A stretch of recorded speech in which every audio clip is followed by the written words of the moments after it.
mentira! É mentira! O mês de junho vai ficar marcado na história de uma jovem brasileira e não será pelas festividades típicas de época. Laísa Peixoto Senalage, uma jovem de 22 anos no município de Contagem, em Minas Gerais, viveu no último mês o fim de um conto de fadas. Oi pessoal, eu sou a Laísa Peixoto, eu lidero o desenvolvimento de tecnologias na NASA que serão enviadas à Lua, a Marte, e estou me preparando para conduzir experimentos científicos em voos de microgravidade e representar o nosso país no espaço.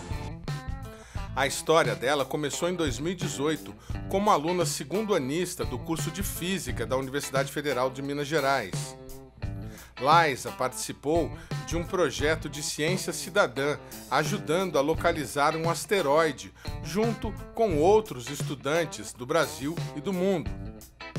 Na oportunidade, a aluna recebeu inclusive prêmios no Ministério de Ciência e Tecnologia, das mãos do próprio ministro Marcos Pontes, e talvez a exposição tenha motivado a garota a tentar buscar outros horizontes, mesmo que não muito tangíveis. Após participar de um acampamento de verão destinado a jovens estudantes com interesse na área espacial, Laísa passou a se divulgar como astronauta e a vender palestras e inclusive comerciais de TV. Primeiramente, eu tô impressionado com essa roupa. Olha aqui tem NASA, tem algumas coisas que eu nem sei o que ela vai explicar pra gente. Space Rocket Center. Queria, antes de tudo, começar que você explicasse um pouquinho sobre esse traje. Só quem vai pra lá recebe. Beleza. Tem que achar um asteroide pra receber. Boa noite, Flávio. Boa noite a todos. Eu ganhei esse traje durante o treinamento que eu fiz lá. E aqui tem algumas logos, né? Tem a logo da Estação Espacial Internacional, a ISS, com todos os países que colaboram com ela, com os experimentos que acontecem nela, com os astronautas que são enviados para lá. Aqui tem uma parte com o meu nome, né, que eu ganhei depois de me formar nesse treinamento, e uma medalha que a gente ganha durante a nossa graduação do treinamento também de astronauta. A rede de mentiras aumentou e Laísa chegou a afirmar que liderava projetos de desenvolvimento científico na Agência Espacial Norte-Americana. Eu sou a Laísa Peixoto. Ano passado eu representei o Brasil, nosso estado, nossa cidade em treinamento de astronautas da NASA. E esse ano eu faço parte de uma equipe, eu lidero uma equipe, sou a primeira brasileira a liderar uma equipe na criação de tecnologias para o programa Artemis. A Laísa Peixoto, ela é a primeira brasileira a comandar uma equipe da NASA, não é isso? E isso, então, olha, que honra, que prazer estar aqui com você, é uma delícia estar aqui com você para apresentar. A gente estava falando aqui que com 18 anos, ela falou, não, ela não tinha nem completado 18 anos ainda, e ela já descobriu um asteroide, é isso? Conta um pouquinho mais sobre essa história, quer dizer, como a gente descobre um asteroide? A gente estava conversando aqui. Então, e hoje você trabalha lá, você já tem, como você estava dizendo, autora de 2 projetos, né, da NASA. Eu queria que você contasse um pouquinho sobre isso. Como que você foi parar lá, então saindo daqui de Minas Gerais, descobrindo um asteroide, e hoje você está na NASA comandando uma equipe lá. Conta um pouquinho dessa história para a gente, como que faz? Eu achava que era uma coisa muito maluca, né? Quando a gente fala, todo mundo tem o sonho de ser astronauta, né? E aí a gente conhece alguém que é. Não é isso que está lá, que está chegando lá e tudo mais. Conta pra gente isso. Então, muito obrigada pelo convite, é um prazer estar aqui com você, Daniel e Isa.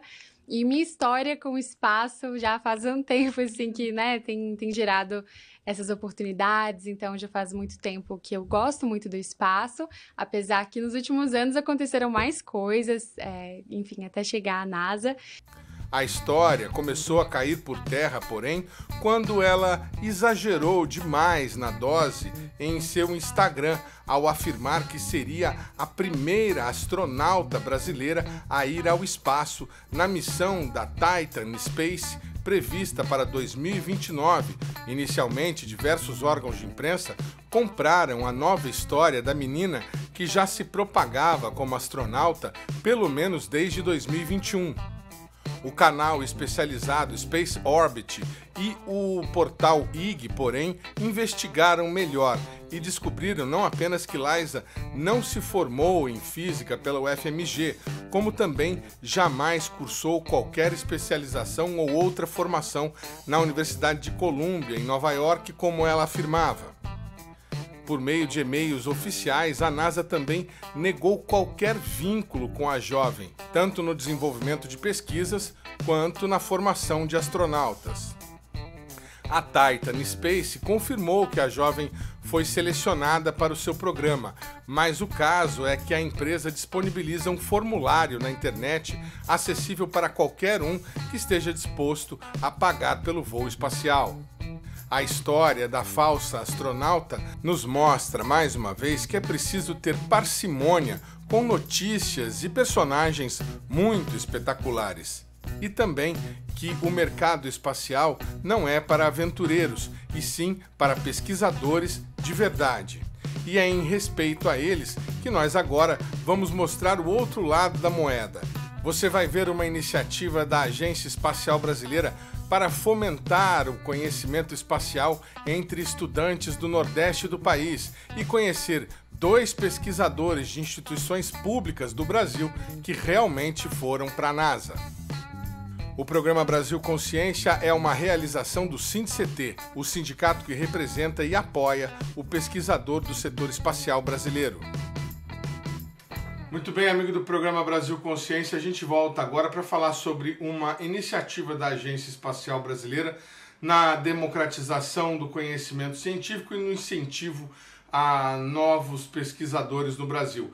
O projeto Meninas no Espaço, neste ano, está reunindo 150 candidatas dos estados do Rio Grande do Norte, Maranhão e Paraíba. A iniciativa começou no último dia 5 de junho e a gente vai conversar agora com a Aline Veloso, que é diretora da agência, para explicar os detalhes sobre o projeto. Bom dia, Aline, obrigado por você ter aceitado o nosso convite.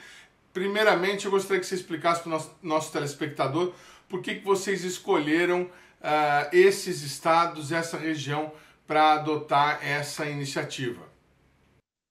Sim, bom dia, bom dia.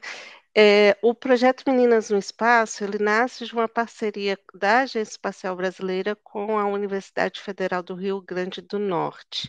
E com esse intuito, o projeto já está na sua 3ª edição, né? A primeira e a segunda edição foi exclusivamente para a região do Rio Grande do Norte, onde a gente tem essa parceria firme com a universidade, porque, como sabe, né, o Programa Espacial Brasileiro tem o centro de lançamento da Barreira do Inferno, na cidade de Parnamirim, que é próxima a Natal, e dentro desse centro de lançamento a gente tem um outro projeto chamado CVT. Então, aquela região fica muito próxima das nossas ações, né? A gente tem uma unidade regional do Rio Grande do Norte, né, que fica em Natal, e a gente tem essa forte parceria com a Universidade do Rio Grande do Norte.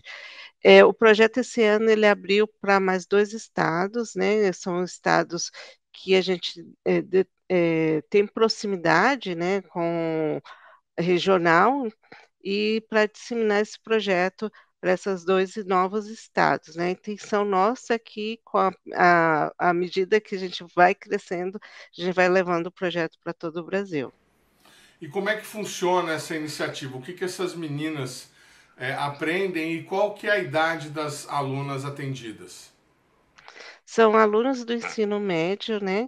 A gente faz capacitações tanto presencial como online. A gente está começando com online.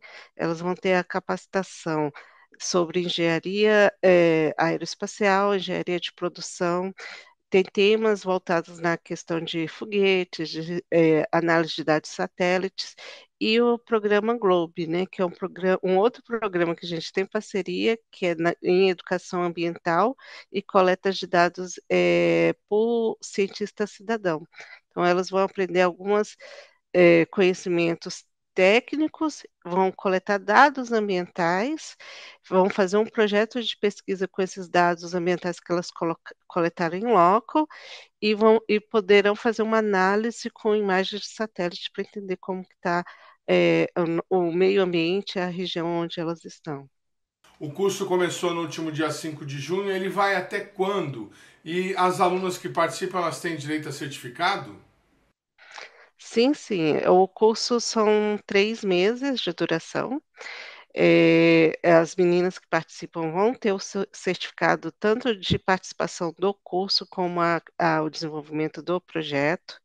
E a ideia, além desses 3 meses iniciais, que é a capacitação, após esses 3 meses as meninas vão desenvolver seus projetos na escola e replicar o que elas aprenderam, né. Então elas vão, juntar com outros estudantes, a ideia é que elas sejam, como mentoras nas suas escolas, desenvolvam seu projeto de pesquisa na área ambiental e, no final do ano a gente vai fazer uma culminância, juntando todos eles para a apresentação dos projetos, como que foi conduzido, e inscrever num simpósio internacional do programa GLOBE. Muito bacana. Qual que é o resultado que vocês tiveram dos anos anteriores? Algum destaque aí? Alguma menina que de repente partiu para a carreira aeroespacial? A gente teve no ano passado, tem esse simpósio que chama Simpósio Internacional do Programa GLOBE. O Programa GLOBE está em 127 países, né? Então a gente participa, o Brasil desde 2015, e nos projetos aceitos dentro do simpósio, 55 da América Latina que foram aceitos, 33 eram do Brasil e 23 eram das meninas no espaço, né. Então, o programa tem incentivado as meninas a buscar esse conhecimento, realmente é uma pesquisa científica profunda que elas fazem, tentando entender essa questão ambiental. Com relação à estatística de alunos que entraram na universidade e que iniciaram a carreira, eu não tenho ainda essa estatística, mas a gente vai fazer esse levantamento até para ver como está o andamento do projeto nesses anos. Muito bacana. As aulas, elas têm uma parceria, como a senhora falou, na Universidade Federal do Rio Grande do Norte. Esse programa, ele é aberto à universidade? Foi a universidade que se inscreveu ou vocês procuraram? Existe a possibilidade de algum gestor educacional de outra universidade que estiver nos escutando participar do programa nos próximos anos, se inscrever de alguma maneira? A gente fez um estudo prévio, né, de alguns projetos educacionais da área espacial, e a gente tinha com intenção de fomentar um projeto que envolvesse a questão de gênero, né, inclusão de mulheres na área de ciências exatas. E dentro dessa pesquisa que a gente fez prévia, a gente identificou esse grupo que é coordenado pela professora Mariana, né, e começamos essa parceria a partir de então. Outras universidades ou institutos ou de pesquisa queiram desenvolver projetos com a IB, é possível, a gente pode fazer via acordo de cooperação e principalmente nas ações relacionadas ao programa GLOBE, porque ele é um programa muito didático, no sentido que você coleta dados, por exemplo, um dado de temperatura, umidade ou de nuvem, e a gente consegue desenvolver bastante conteúdo dessa forma. Então, outra universidade que queira se aproximar da agência espacial, a gente é aberto tanto para esse projeto do programa GLOBE, como a IB Escola Virtual e outros projetos. A gente tem outras parcerias com outras universidades também. Tá certo, quero agradecer a Aline Veloso, diretora da Agência Espacial Brasileira, pela participação aqui no nosso programa, os esclarecimentos sobre o projeto Meninas no Espaço, e a gente deseja sucesso e vamos acompanhar aí os resultados de 2025. Obrigado, viu, Aline? Obrigada. O programa Brasil Consciência vai para um rápido intervalo e na sequência a gente fala dos estudantes brasileiros que de fato foram à NASA. Um instante só, não saia daí.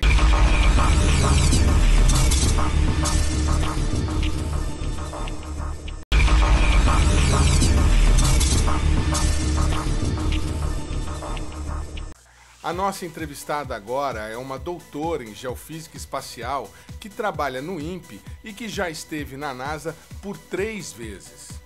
Bom dia, boa tarde, boa noite. Tá aparecendo eu aí? Tá tudo certinho? A última delas foi durante a edição da Escola Internacional do Espaço, que aconteceu pela primeira vez no Brasil em 2023, em São José dos Campos.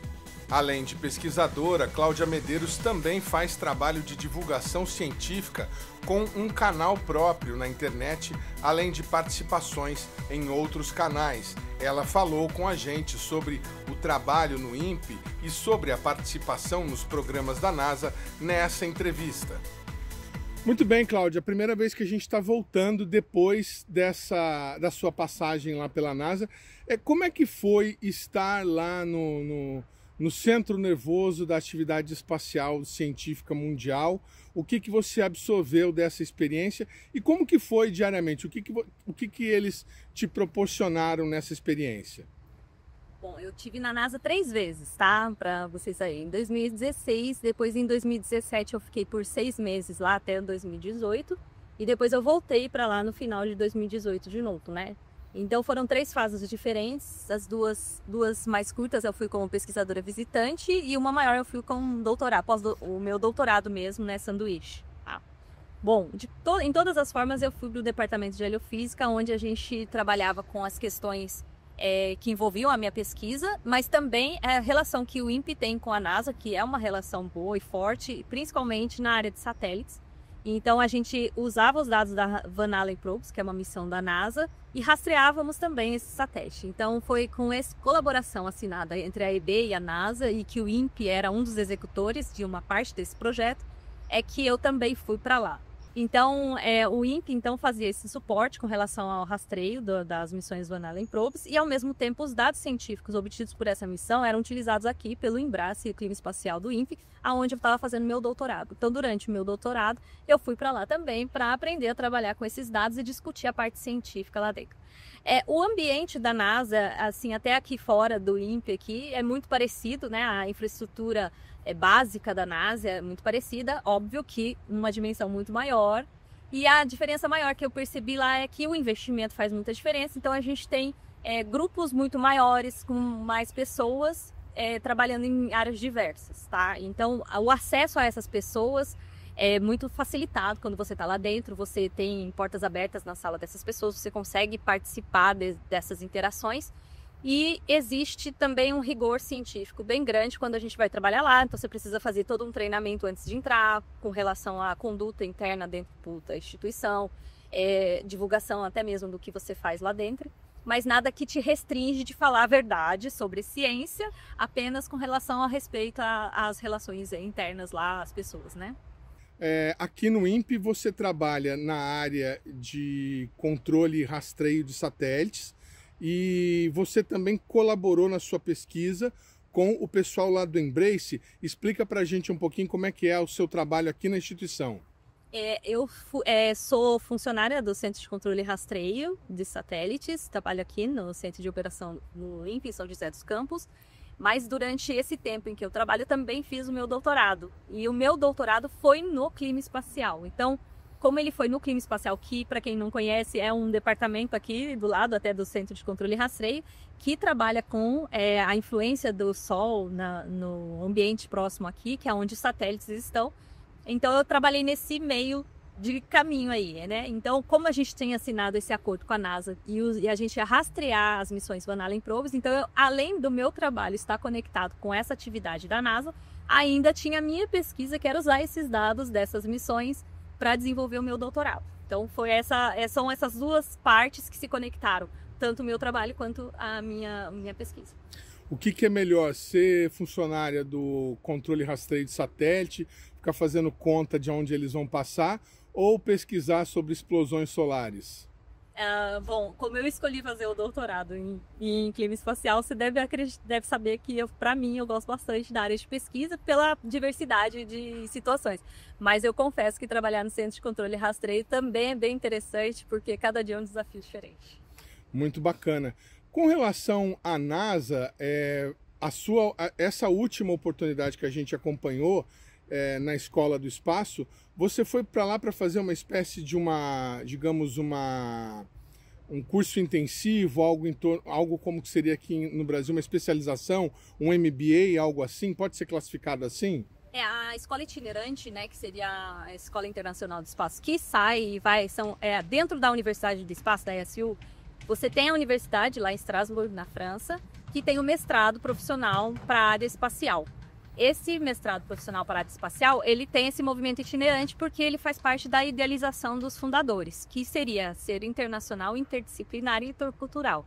Então, esse movimento de ir para países que têm desenvolvimento na área espacial e juntar pessoas de países diferentes é que traz a grandeza desse projeto, que é fazer com que todos nós possamos contribuir com a expertise local, cultural que nós temos e também com esses grupos internacionais. Então, o objetivo desse projeto era fazer isso e o INPE selecionou algumas pessoas. Eu fui contemplada, né, nessa seleção para representar o INPE, levando tanto a expertise da parte de pesquisa quanto das interações que eu tenho aqui no meu trabalho para esse trabalho dentro da Escola do Espaço, que foi uma imersão. Aí nós ficamos 2 meses e mais uma semana, todos juntos, morando juntos e interagindo sobre todas as áreas espaciais. Foram mais de 55 aulas sobre todos os assuntos, desde nutrição, direito, a parte de engenharia, a parte de medicina, todas elas voltadas para o espaço, cada um trazendo um pouquinho do seu conhecimento, mas ao mesmo tempo profissionais, especialistas do mundo inteiro vindo a contribuir com aulas para a gente. E depois essa expertise poder ser revertida para o Instituto na forma das minhas atividades aqui dentro. Muito bacana. E você também tem uma atuação como divulgadora científica, né? Você tem um canal de comunicação. Como é que é isso? O que você pretende com isso e como é que é o retorno da sociedade com relação a essa sua atividade? O que eu pretendo visto que eu tive a oportunidade de ter acesso a todas essas informações, e eu sei que elas não estão muitas vezes acessíveis para as pessoas, nem com uma linguagem fácil, a minha intenção é poder contribuir levando isso para as pessoas, tirando aqui de dentro do Instituto ou de dentro dos locais que eu pude acessar, para a comunidade. Para isso eu criei o meu canal de divulgação científica, né, o Mais Que Raios, e ao mesmo tempo também alguns diálogos que eu tenho no Facebook, no Instagram também. E geralmente a sociedade recebe muito bem. O mais difícil é lidar com pessoas que fazem uma má comunicação científica, que muitas vezes trazem informações erradas, confundem ciência com pseudociência. E aí a gente tem que ficar, às vezes, trabalhando muito mais para poder desvendar todas essas confusões que são feitas no meio da divulgação científica. Desmentir a má divulgação científica. Desmentir a má divulgação científica e também lidar com... pseudociência. Pseudociência. E também lidar com pessoas que fazem uma comunicação em cima de clickbaits, né? Ou em cima de... querendo ganhar com a imagem, querendo ganhar com uma fake news ou alguma informação, distorcendo o que realmente é a ciência, e isso é extremamente prejudicial para a comunidade científica e para nós que desenvolvemos esse trabalho no Brasil, que é um país que ainda está ascendendo na área da exploração espacial, precisa mostrar o seu valor, e mostrar o seu valor é mostrar a ciência de verdade. E nós estamos justamente vindo de um episódio desse, né? A gente teve o caso da moça que acabou sendo noticiada aí por diversos veículos de imprensa como uma astronauta brasileira que iria ao espaço pela missão Artemis. E daí alguns canais, inclusive você, por meio desses seus contatos com o pessoal da Universidade do Espaço, conseguiram esclarecer a história. Não aqui para fazer julgamentos e nada, mas qual é a história real e as possibilidades dela realmente ir ao espaço? O que você apurou? Bom, em primeiro lugar, para você desenvolver uma carreira científica, isso exige tempo, exige esforço, e dentro da carreira científica existe uma metodologia. Essa metodologia, ela respeita esse espaço, tempo e validação. Então, normalmente, você adquirir essa habilidade, você requer tempo também em questão de idade. Então, o acesso ao espaço como astronauta, ele já exige pré-requisitos, né? Então, para você ser um astronauta de carreira, não importa se é governamental ou se é um civil, você precisa, no mínimo, ter um mestrado e você precisa estar desenvolvendo algum tipo de pesquisa que seja importante para o grupo que vai estar financiando você, que pode ser um governo ou pode ser alguma empresa. No caso da pessoa que se anunciou como astronauta, tem várias coisas que estão erradas nessa comunicação. A primeira delas é que, para você ser considerado astronauta, primeiro você precisa ter voado acima da linha de cargo. E a outra coisa é que você não se autodenomina astronauta de um país sem que esse país a reconheça como astronauta do seu próprio país, tá? E nem como candidata a astronauta dentro do seu próprio país. A outra coisa que também acontece é que... Deixa eu ver como falar isso de um jeito tranquilo, mas... a NASA, não só a NASA, mas várias instituições, inclusive a própria EB, tende a fornecer cursos e treinamentos para jovens com a modalidade de inserção no ambiente científico, né, que são cidadãos cientistas. Então, eu mesmo faço parte de um programa na Universidade Federal do Rio Grande do Norte, onde a gente promove um grupo de estudos com um projeto da NASA, que é do GLOBE, é um programa da NASA, para jovens. E nesse grupo a gente tem a possibilidade de trabalhar com os jovens a inserção nesse meio científico. Eles fazem trabalhos, eles desenvolvem alguns tipos de pesquisa, eles contribuem e têm acesso a dados científicos, inclusive da NASA, e às vezes promovem até mesmo a elaboração de artigos, mas isso está longe de ser considerado uma associação direta com a NASA, a ponto de você dizer que você está desenvolvendo um trabalho para a NASA, tá? Então são trabalhos na modalidade de cidadão cientista para inserção no ambiente de metodologia científica, e se você tem interesse de ir para o espaço, é um bom começo para você saber se você gosta, mas daí a sair daí dizendo que você é um cientista da NASA é bem diferente, tá? Porque para ser um cientista da NASA, em primeiro lugar, você precisa ser um cidadão americano. Então, quem não tem a residência e não é um cidadão americano, não consegue participar do programa como cientista da NASA, porque a NASA é um órgão governamental, tá?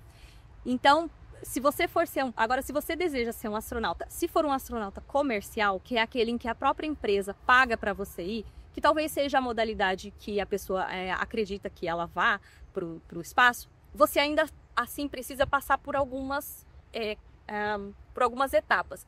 E uma delas se você vai como um astronauta profissional, seria alguns treinamentos e algumas normas da FAA, que estabelece que existem algumas classes de astronautas que para voar nessa condição. Então esse treinamento é um treinamento que exige alguns pré-requisitos de saúde física, também técnica e também de voo, de mergulho, algumas especialidades que você demora anos para conseguir acumular a quantidade de hora necessária para voar nessa modalidade. Então, para isso, a idade também conta, porque é uma coisa que exige um tempo, tá? Agora, você pode, e nesse caso pode acontecer, que como é o caso dessa empresa, ela pagar para uma pessoa ir, como a Blue Origin fez e pagou, por exemplo, para o Vitor Espanha ir na modalidade de astronauta turista. E aí, nesse caso, um turista astronauta também vai ser considerado um astronauta, mas aí ele não vai ter todos esses pré-requisitos, ele vai como turista. Como turista, você tem que ter capacidade de pagar por esse assento e ter o mínimo de saúde ali.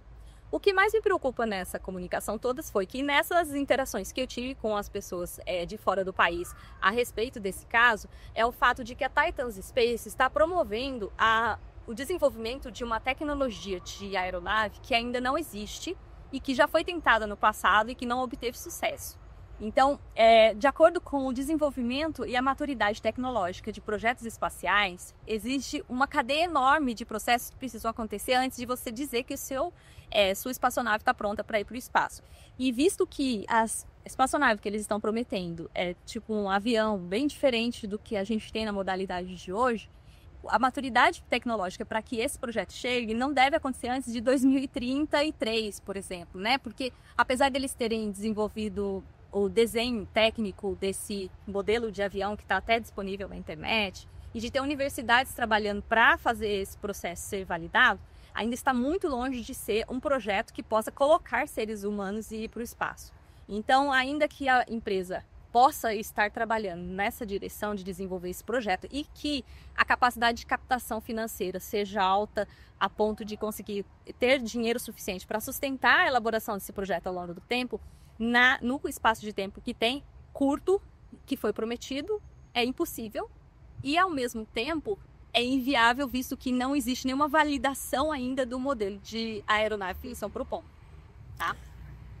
Bom, O que traz um receio bem grande de como isso está sendo promovido na internet. Não é só aqui no Brasil, mas fora do país também já tem outras empresas e outras agências questionando a ação dessa empresa, tanto que tem notas que ela tem colocado, né, nas redes sociais. Ela tem até fechado o comentário, que é para ninguém contestar o que ela está fazendo.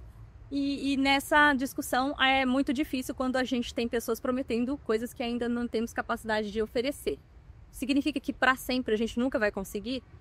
Não é isso que eu estou dizendo. O que eu estou dizendo é que no tempo que está sendo discutido, com a tecnologia que a gente tem hoje, ainda não é possível.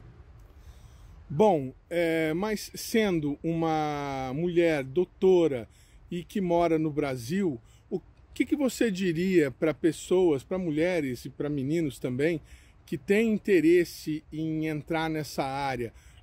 No bloco seguinte, depois da sua entrevista, a gente vai ver um projeto da AEB incentivando meninas a começar a aprender um pouco sobre o espaço, justamente para tentar tomar gosto.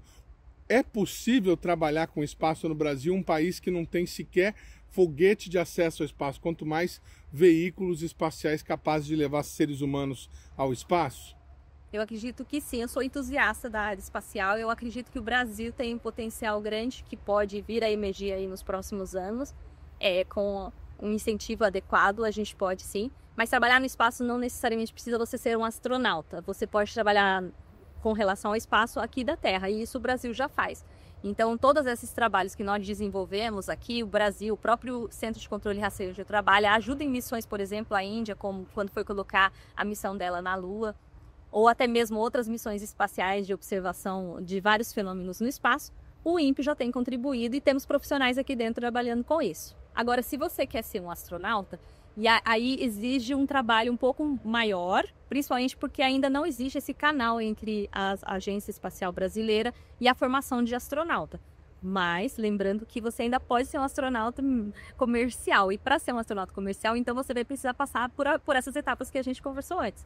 Então, primeiro se profissionalizar, se capacitar, ter a saúde física e aí sim ir participar dessas escolas profissionais de formação de astronautas. Hoje a gente tem nos Estados Unidos, mas normalmente dentro da NASA e dentro da ESA, realmente escolas preparatórias para astronautas que vão deixar você anos estudando e aprendendo a trabalhar dentro de uma estação espacial, ou trabalhar no espaço, e aí sim você está habilitado para ir para o espaço como um astronauta para desenvolver esse trabalho, tá? Só completar, peraí. Eu tive a oportunidade de almoçar durante o tempo da SSP, aqui no Brasil. Veio o astronauta Robert Trisk, e vou chamar ele de Bob Trisk. O Bob Trisk, durante esse tempo que ele esteve aqui, eu tive a oportunidade de sentar com ele à mesa para conversar, e junto comigo tinha um outro colega, né, que é lá da Espanha, que queria muito ser astronauta. Então nós tínhamos no grupo da SSP possíveis astronautas, ou seja, jovens que estavam trabalhando a carreira profissional deles para se tornar astronauta. E o que o Bob disse pra gente? Primeiro, para ser astronauta não precisa ter pressa com relação à idade.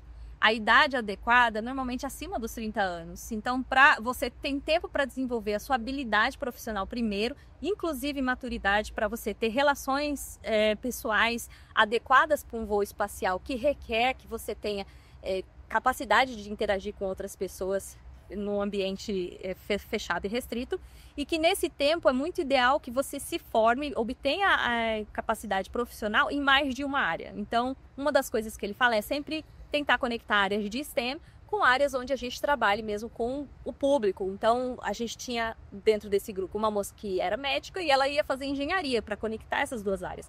Para esse rapaz que já era um engenheiro, ele sugeriu que ele trabalhasse com alguma área voltada para a área de biomédicas ou alguma coisa assim, que conectasse essas áreas para que ele profissionalmente conseguisse estar com mais a oferecer na possibilidade dele ser convocado para ser um astronauta. Mas lembrando que para ser um astronauta não basta você ser super inteligente, e isso ele deixou muito claro para a gente.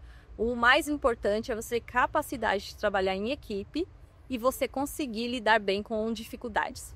Ter uma saúde adequada também. E se isso daí não estiver acontecendo, não adianta, você pode ser o maior, o melhor engenheiro que você vai ter dificuldade para ter acesso ao espaço como um astronauta de carreira. O programa Brasil Consciência vai para um rápido intervalo e, na sequência, a gente conversa com o professor do ITA, que fez doutorado na NASA. Um instante só, não saia daí.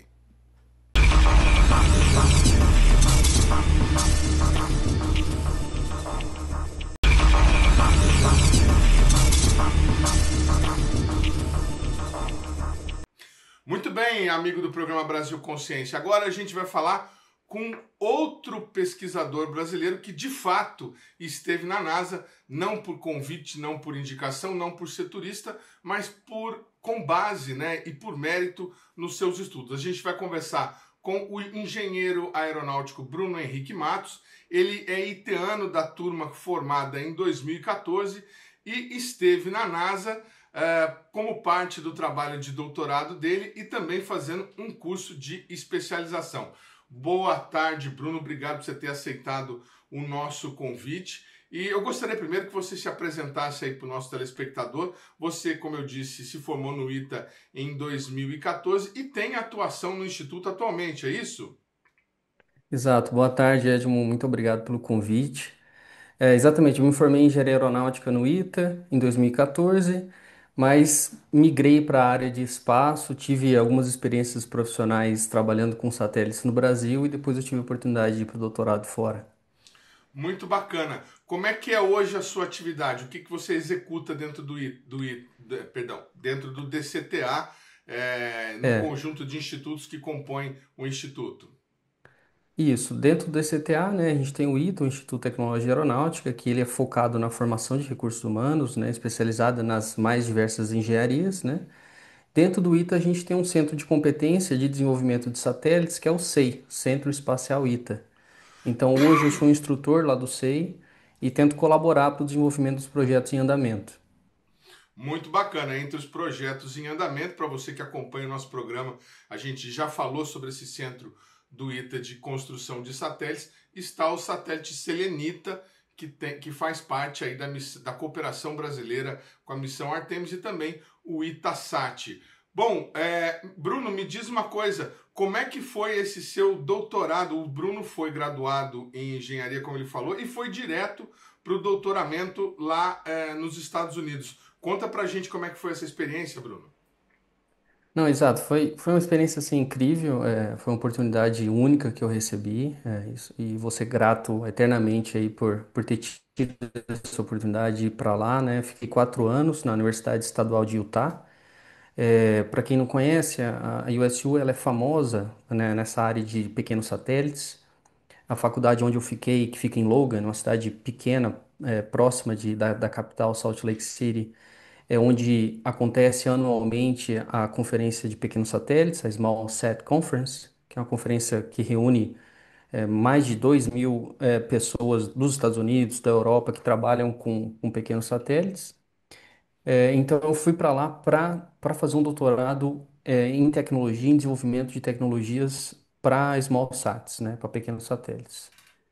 Aí lá eu fiquei, então, durante esses 4 anos, como eu disse, né, eu saí como bacharel em engenharia aeronáutica para esse programa de doutorado no departamento de eletrônica e computação. Então foi um processo de adaptação, né, para essa outra vertente da engenharia. E lá eu tive algumas oportunidades de interagir com o pessoal da NASA e também de participar, né, em 2 ocasiões, de forma presencial lá no JPL, né? Uma foi quando eu tive a oportunidade de ir para lá para acompanhar testes em câmeras termovácuo de um sistema de refrigeração para CubeSats que a gente estava desenvolvendo na USU. Foi um projeto que era de um outro aluno de doutorado e eu entrei para ajudar, isso já no começo da minha experiência lá. E indo lá para o 4º ano de doutorado, depois que eu já tinha passado pelo processo de qualificação, eu me apliquei para participar da escola de design de missão, né, de missões científicas, né, que é promovido pelo JPL, né. Então, é um processo que é um processo seletivo, né, que acontece dentro dos Estados Unidos, e para 2 das 3 escolas que eles têm lá, eles liberam de 2 a 3, no máximo 4 vagas para alunos estrangeiros que estão cursando o doutorado lá ou são recém-doutores morando lá nos Estados Unidos. Então, eu consegui, na minha segunda tentativa, entrar nessa escola de design de missão. Muito bacana. E, bom, você tem uma experiência diferente aqui porque você faz parte de uma organização que forma mão de obra especializada na área, então você pode dar um depoimento um pouco mais completo a respeito disso. Essa interação entre o principal órgão espacial, o principal produtor de ciência espacial dos Estados Unidos e a universidade, você vê semelhança entre essa, digamos, essa facilidade que você teve, obviamente que não foi uma facilidade, né? Mas essas oportunidades que eles dão para que a academia esteja inserida dentro da NASA, como aqui, é comum você ter uma instituição como o ITA, por exemplo, fornecendo cursos, mas lá pelo que a gente vê, a NASA integra universidades que estão na área. Conta um pouco para a gente dessa, digamos, dessa interação entre os dois dentes do tridente, aí, a universidade e Claro. o instituto. Uhum. Então, até fica difícil de comparar as realidades, né? Porque a gente sabe a discrepância que a gente tem de nível de investimento, né, na área aqui no Brasil e lá. A NASA é uma agência muito grande, né? Tem um orçamento anual aí que pelo menos até este ano passava de 20 bilhões de dólares, né? E com esse orçamento gigantesco, a NASA ela consegue fazer essa integração da tríplice hélice, né? De unir universidades e o setor privado para o desenvolvimento de tecnologia. Então, o que acontece? Essas participações, por exemplo, que eu tive daquele projeto do sistema de refrigeração de satélites, né?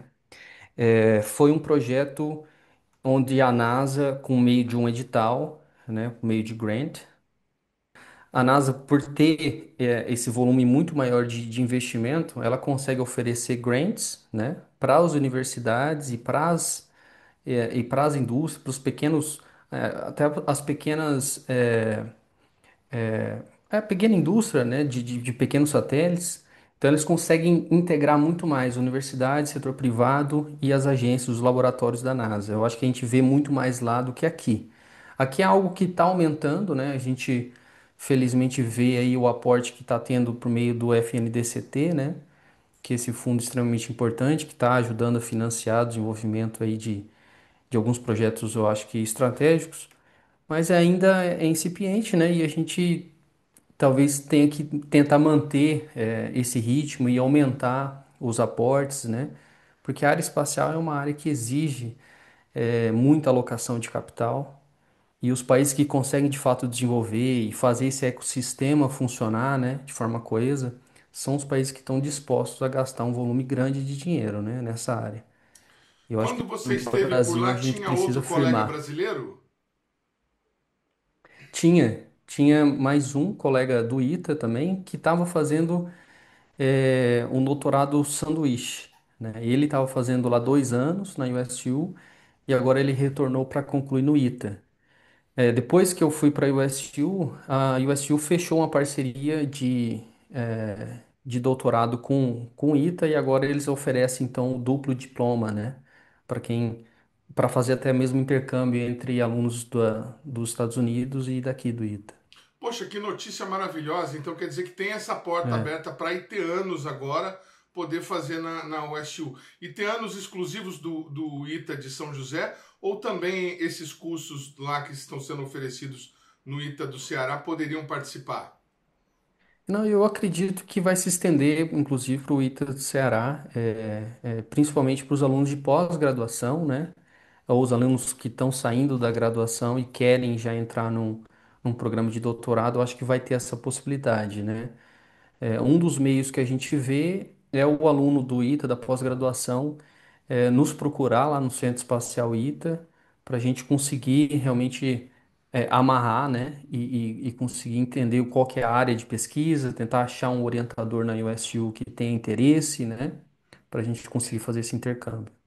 Bruno, você hoje está lidando com alunos em formação e já formados, pós-graduandos do ITA, na construção, na concepção em projetos de satélite. E você esteve lá nos Estados Unidos, na universidade e na NASA. Você vê muita diferença de qualidade profissional no aluno, no discente brasileiro para o americano? Nós estamos atrasados em relação à mão de obra, à capacidade do nosso engenheiro, do nosso técnico em espaço? Eu acho, Edmo, que do ponto de vista de potencial a gente não está nem um pouco atrasado. A gente consegue trabalhar no mesmo nível de eficiência, de profissionalismo que eles trabalham lá. Eu acho que a grande diferença é a massa crítica, né? A gente precisa de um volume de gente muito maior, com esse tipo de treinamento, com esse tipo de especialização, em lugares que ofereçam, que tenham um orçamento, que ofereçam os desafios de projetos, né?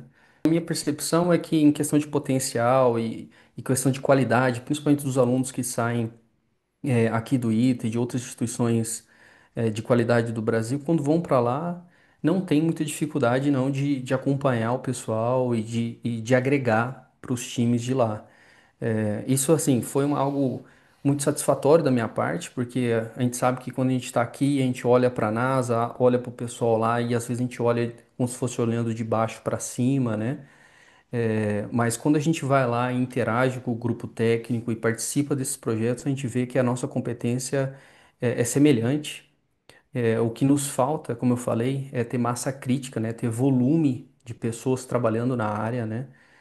Só para você ter uma ideia, na NASA a gente tem provavelmente mais de 17 mil funcionários, né, dentro só da NASA, fora os outros vários centros e o ecossistema privado que tem lá. Então, um volume de pessoas trabalhando, empenhando com um orçamento robusto, né, eles conseguem com certeza gerar mais retorno para a sociedade. Acho que o Brasil, em termos de pessoal, tem um potencial gigantesco, só que a gente precisa explorar esse potencial. Muito bacana. Bom, você falou dessa oportunidade, mas obviamente a gente não está considerando o cenário atual. Nem sei se você tem informações se continua, porque está tendo algumas restrições por conta da nova gestão federal nos Estados Unidos, desligamento de alunos e tudo mais. Não sei como é que está essa situação agora e se você tem essas informações. As informações que eu tenho, Edmar, é o que realmente está na mídia, né? O que eu vejo que a proposta de cortes orçamentários da NASA para o próximo ano é preocupante, né? É preocupante não só para todos os laboratórios e centros da NASA, mas para todo o ecossistema privado que depende dos contratos da NASA. Como eu falei, o que alimenta o ecossistema de desenvolvimento de tecnologia espacial nos Estados Unidos são os contratos governamentais. Boa parte vem da NASA, outra parte significativa vem principalmente das agências de inteligência, né, do Ministério da Defesa, do DoD. Então, assim, são duas grandes avenidas de orçamento, né, e eles estão querendo restringir significativamente o orçamento da NASA para o ano que vem, e isso está preocupando muita gente. Eu acho que vai ser uma perda para os Estados Unidos no curto prazo, e principalmente uma perda olhando o que eles estão tentando, com quem eles estão tentando concorrer, né? Com a China, que se organiza de forma diferente, né? E que tem uma outra postura com relação aos níveis de investimento, né? Na área espacial. Esse ecossistema que existe lá por conta dessa demanda, né? Formada aí graças ao programa Apollo e todos aqueles investimentos que foram feitos, você vê possibilidade para que a gente tenha um ecossistema semelhante com esses aportes que a gente está tendo agora de FNDCT? Eu acho que ainda não, Edmond. Eu acho que a gente precisa estabelecer é, linhas orçamentárias que tenham constância no tempo, né? O FNDCT com certeza nos trouxe um alívio muito grande, depois de anos, né, de muito pouco orçamento. A Agência Espacial Brasileira ainda tem muito pouco orçamento, o Ministério da Defesa tem pouco orçamento, então esse orçamento vem pelo FNDCT, mas nada garante que a gente vai ter continuidade desses níveis de aporte para os próximos anos. E eu acredito que a necessidade de investimento ela é crescente. Ela não vai ser decrescente por muito tempo. A gente precisa aumentar significativamente o investimento para desenvolver foguetes e satélites no Brasil. E a gente tem que lembrar que apesar desse montante de dinheiro parecer muito, porque a gente fala em milhões e milhões de reais, a gente depende muito da importação de insumos. Então, a gente sempre tem que converter isso para dólar. Então, a gente tem o efeito do câmbio, né? O câmbio desvalorizado, o real desvalorizado frente ao real, diminui a capacidade dessas empresas desenvolverem. Então, assim, o nível de investimento pode parecer alto para alguns, ainda mais comparado ao passado recente, mas ainda não é suficiente, na minha visão, para a gente se estabelecer, né, nessa área com um competidor é, básico, vamos dizer assim. A gente precisa de mais. E eu não consigo ver isso no horizonte próximo, pelo menos nenhuma ação indo para esse caminho, né? Muito bacana. Bruno, você conseguiu atingir aí talvez o ponto máximo da carreira espacial no Brasil. Nós não temos veículo de acesso ao espaço, muito menos veículo que leve seres humanos. Então, a nossa carreira espacial ela é formada basicamente por engenheiros, né, e especialistas em áreas correlatas, como, por exemplo, geoprocessamento e tudo mais. O que você aconselha para aquele jovem que está nos assistindo hoje, em torno aí dos seus 14 anos, e que sonha em ingressar nessa área? O que ele deveria fazer, além de estudar muito, para poder participar desse mercado do New Space que se avizinha aí como o futuro já instalado no nosso cotidiano? Eu acho assim que primeiro eu acho que é entender de forma realista essas expectativas, né? E não criar cenários que talvez não sejam realistas frente à nossa realidade brasileira, né? Entender o contexto de como as coisas funcionam em outros países, nos países que são potência na área, né? Então saber que quem quer percorrer esse caminho, que é um caminho prazeroso do ponto de vista profissional, porque você trabalha com coisas de ponta, com tecnologias que fazem muita diferença para a humanidade. Então, assim, do ponto de vista de satisfação, eu acho que é gigantesco, a possibilidade é alta, mas existem vários desafios que a nossa geração, a minha geração e as próximas gerações vão enfrentar, né, para continuar empurrando o programa espacial brasileiro para níveis mais altos, né? Então, eu encorajo aqueles estudantes de engenharia que gostam e sonham em trabalhar no espaço a continuarem. É uma luta grande e longa, mas eu acho que é muito satisfatório, eu acho que vale a pena para quem realmente é apaixonado pela área. O programa Brasil Consciência de hoje vai ficando por aqui. Você que quiser conferir os demais conteúdos produzidos pelo SINDCT, nossas redes sociais estão para você aí na tela. A gente volta semana que vem com mais uma atração inédita.